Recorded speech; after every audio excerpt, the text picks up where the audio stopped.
Alright,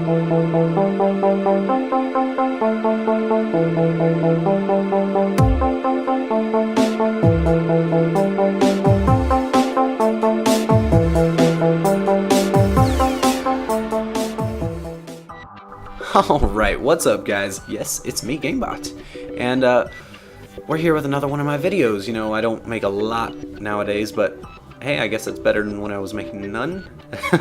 Anyway, we're here with a new series that I'm calling Let's Make a Map.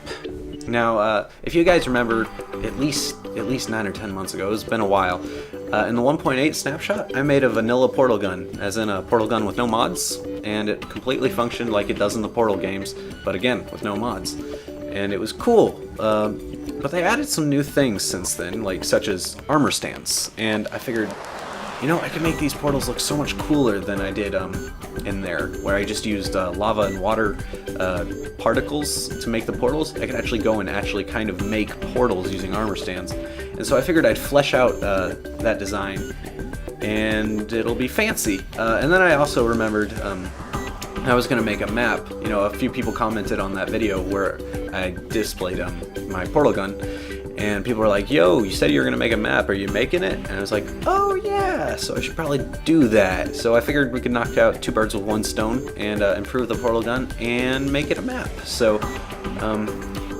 without any further ado, here we go.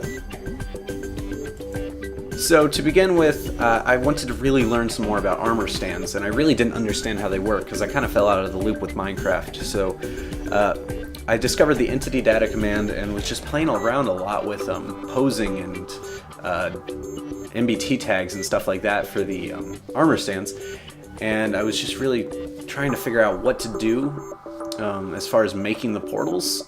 And so I just played around for a while and learned how to put things in their hands, in their armor slots, and it took me a while, but eventually I started getting the hang of it. And eventually I got to a point where I was making some pretty fancy things, like how to make them invisible, put some armor, even put a horse armor, iron horse armor in his hand and posed it up so it kind of looked like it was just floating above it. And I decided to keep playing around with that, and eventually I got this. Now what this is it's actually 2 armor stands, which I think I show you in a second.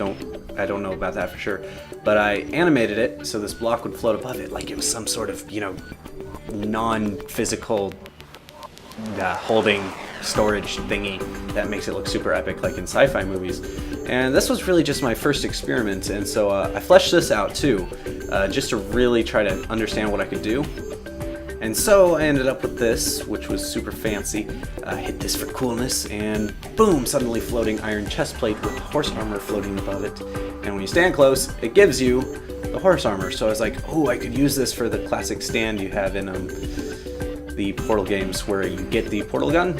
And so I decided I'd kind of use that same thing to get the portal gun in the map. So yeah, you should expect that in the map eventually. It's pretty simple.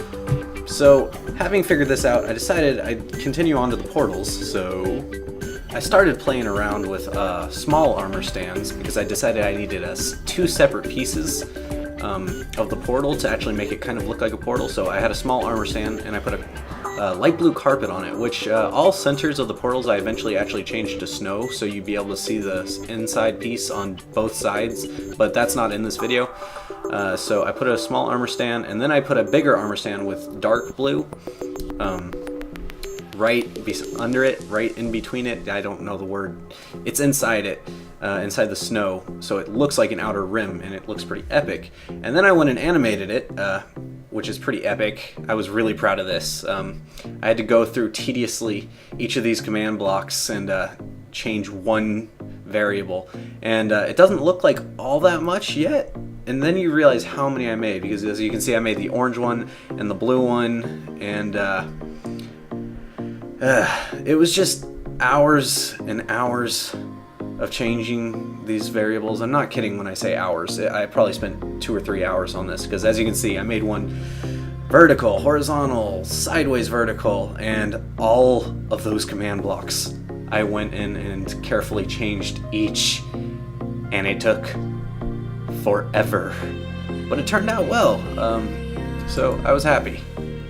So as for next episode, we're going to be working on the functionality, and I've already done a little bit of that, but I'll show you some of that in the next episode. So if you like the series, go ahead and leave a like, and if you don't, I'll be sad. No, I'm just kidding. You know how it is. Leave a like if you like, don't if you don't. I want you to be honest so I can always improve, and I wouldn't mind a subscription so I could get up there with the big guys, just because that'd be pretty doggone awesome. And yeah, again, if you like the series, leave a like and I will know that, and that way I will know how often to make these. If you guys are even wanting me to keep doing this, obviously I'm going to make the map just because, you know, I like doing that for my sake, but I mean, we'll see how this goes. It should be a while till the map's out, but I'm just really enjoying seeing all this stuff and doing all this stuff and relearning. So anyway, I'll stop rambling. Once again, I'll see you next time. Bye!